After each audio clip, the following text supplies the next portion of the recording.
Imaginez un enfant si puissant qu'il crée des univers entiers sous sa couette. Un enfant au pouvoir sans limite. Un gamin qui, d'un claquement de doigts, prend le contrôle de Galactus, le dévoreur de mondes, et en fait sa marionnette personnelle pour anéantir des Célestes, sans compter qu'il a aussi complètement pulvérisé l'âme de Mephisto, dont les fragments ont ensuite été utilisés pour créer les enfants imaginaires de Wanda Maximoff. Et d'ailleurs sa nounou, c'est Agatha Harkness. Non, ce n'est pas un dieu. C'est Franklin Richards, le fils de Mr. Fantastic et de la femme invisible, et sans doute le personnage le plus absurdement cheaté de tout l'univers Marvel.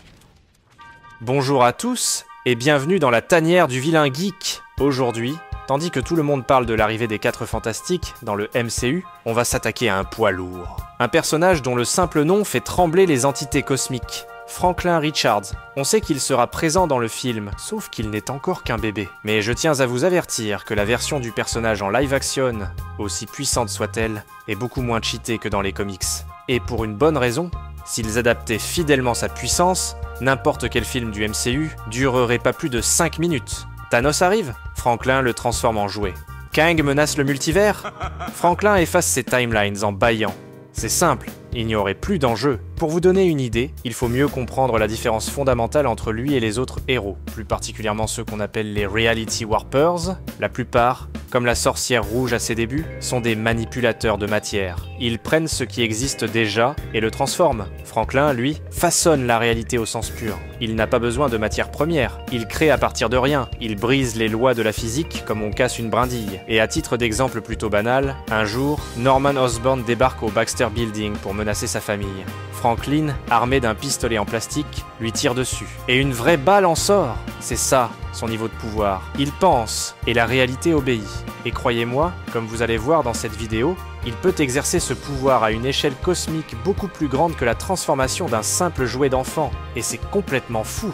Alors, comment un simple enfant a-t-il pu acquérir une telle puissance? Accrochez-vous, car son histoire est bien plus complexe et fascinante que vous ne l'imaginez.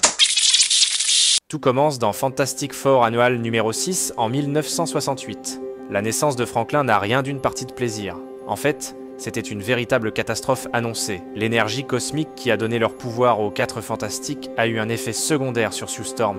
Durant sa grossesse, cette énergie menaçait de la tuer, elle et son bébé. Franklin, sans même être né, siphonnait littéralement l'énergie vitale de sa mère.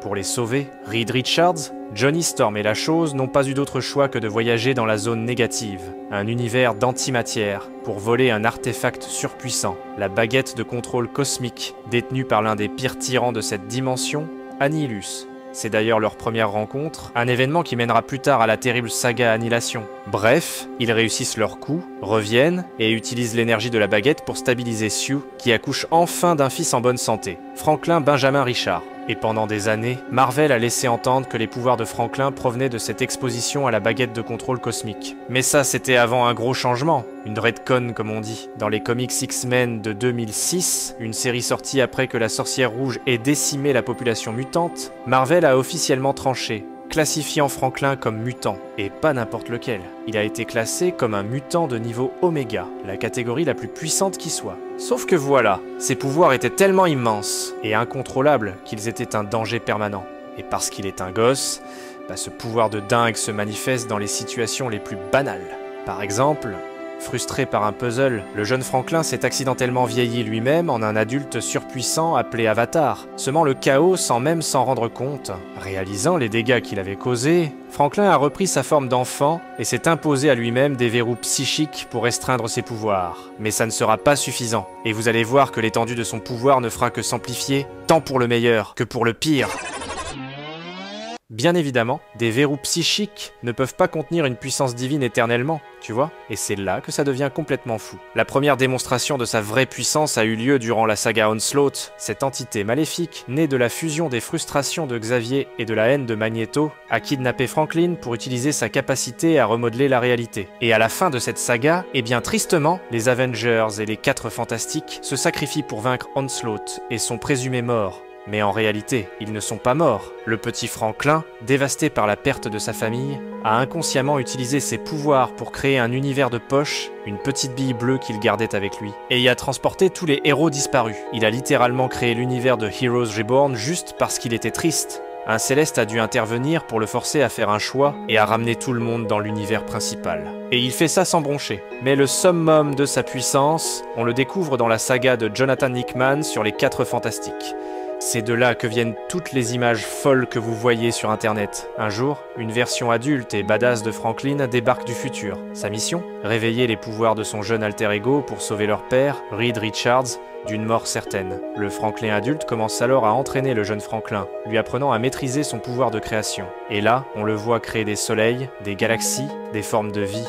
Il lui apprend à devenir un dieu, et tout ça culmine dans un combat apocalyptique. Des Célestes fous d'un autre univers débarquent et pulvérisent Galactus. Un Galactus qui, en passant, était le seul être capable de protéger l'univers de cette menace multiverselle.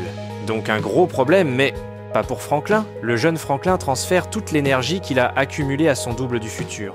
Et là, le Franklin adulte devient une véritable bombe cosmique. Il ressuscite Galactus d'un simple geste et lui dit « Lève-toi !» Puis, il utilise Galactus comme une simple marionnette pour oblitérer les Célestes en moins d'1 minute. Mais attention, ce niveau de puissance a un revers. Car que se passe-t-il quand un enfant Dieu décide de réparer le monde à sa façon ? Eh bien, dans l'arc One World Under Doom, publié en 2025, nos héros perdent leur pouvoir. Pour les récupérer, ils pensent avoir une idée de génie. Pourquoi ne pas voyager à travers le multivers pour se faire à nouveau bombarder par les mêmes rayons cosmiques qui ont frappé leur double d'une autre réalité ? C'est une bonne idée sur papier, mais rien ne se passe pour eux. Jusqu'au moment où enfin, ça fonctionne. Mais là, tout part en vrille. Une vague temporelle colossale déferle et réécrit l'histoire. Seul l'esprit de sa sœur, Valeria, survit en se réfugiant dans le corps de son double d'une nouvelle réalité. Et ce qu'elle découvre est un véritable cauchemar. Dans ce nouveau monde, les 4 Fantastiques n'existent plus, parce qu'ils sont devenus inutiles, étant donné que Franklin a résolu tous les problèmes de la Terre. Et même si ça semble être une bonne nouvelle, cette réalité masque une vérité terrible, mais pas à la surface. Car dans cette réalité, Franklin Richards est devenu une sorte de Galactus bienveillant. Un dieu qui, avec ses pouvoirs infinis, a éradiqué la guerre, la faim, le crime, en lobotomisant l'âme de quiconque se comportait comme un vilain. Donc en parenthèse, pas le genre d'univers pour des vilains geeks comme nous. Mais bon, le bon côté c'est que s'il n'y a plus de vilains, il n'y aura aussi plus de conflits dans le monde. Juste une paix vide et terrifiante imposée par un enfant qui n'a jamais appris la nuance. Et c'est précisément ça le gros problème avec cette réalité. C'est qu'elle représente le raisonnement simpliste d'un gamin, et ça a des conséquences graves. Par conséquent, comme bien des vilains aux bonnes intentions, en voulant sauver le monde, il est lui-même devenu sa plus grande menace, en devenant un tyran qui restreint toute forme de déviation aux règles de son nouvel ordre. Valeria réalise l'horreur de la situation. Un monde parfait est un monde sans libre arbitre, un monde sans âme. Avec l'aide des rares survivants qui se cachent de l'œil omniscient de Franklin, comme Jean Grey et Namor, elle conçoit un plan désespéré. Elle ne peut pas le battre, personne ne le peut, mais elle peut le faire perdre. Elle réussit à envoyer un message de 4 mots dans le passé, juste avant que la vague temporelle ne frappe, pour empêcher ce cauchemar d'exister. 4 mots qui ont suffi à tout changer. Et ces 4 mots, vous vous demandez ce que c'est, mais c'est un mystère. Sauf que c'est pas ça l'important. Le but de Valeria n'était pas de donner une solution toute faite, mais de planter une graine, une simple idée qui permettrait à la famille la plus intelligente de l'univers de trouver une meilleure solution, une qui ne risquait pas de fracturer la réalité. En gros, elle a appuyé sur le bouton reset de leur plan foireux avant même qu'il ne commence. Grâce à ce message, la Valeria du passé a pu crier « Papa, arrête tout !» Et ainsi, elle lui fait comprendre qu'elle a trouvé comment réparer leur pouvoir, sans mettre en péril toute la réalité, l'empêchant ainsi de poser le geste qui allait transformer son frère en un tyran galactique. Et d'ailleurs, cette histoire est un rappel qu'il sera bon de faire une autre vidéo sur la sœur de Franklin, Valeria, car elle aussi est un personnage Marvel absolument fascinant. Dites-moi ça en commentaire, mais bon. Pour revenir à notre kid cosmique, eh bien, cette histoire nous montre le danger ultime que représente Franklin, mais quelle est sa destinée finale ? Son vrai rôle dans le grand schéma cosmique ? Pour avoir la réponse, faut aller à la toute fin des temps. Dans le comics History of the Marvel Universe, on nous offre une vision à la fois poignante et absolument grandiose. Imaginez, l'univers est mort. Il ne reste plus que 2 particules de lumière qui s'éteignent graduellement dans le néant. Et là, assis au milieu du vide, observant la fin de toute chose, il y a 2 êtres. Un Galactus fatigué et un Franklin Richards adulte, devenu son ami après des milliards d'années passées ensemble. Dans ce silence final, Franklin demande à Galactus de lui raconter une dernière fois l'histoire de leur univers, depuis le Big Bang jusqu'à ce dernier souffle. Pourquoi ? pour emporter ses souvenirs avec lui dans le prochain univers. Car tout comme Galactus était autrefois Galan, le seul survivant de la réalité précédente, la destinée ultime de Franklin Richard est de survivre à la mort de son propre univers pour assister à la naissance du suivant. Ouais, vous avez bien compris. Le destin ultime de Franklin, à la toute fin de son histoire, ce n'est pas d'être un héros ou un vilain, c'est de devenir une force de la nature, un pilier de la création, le Galactus du prochain univers.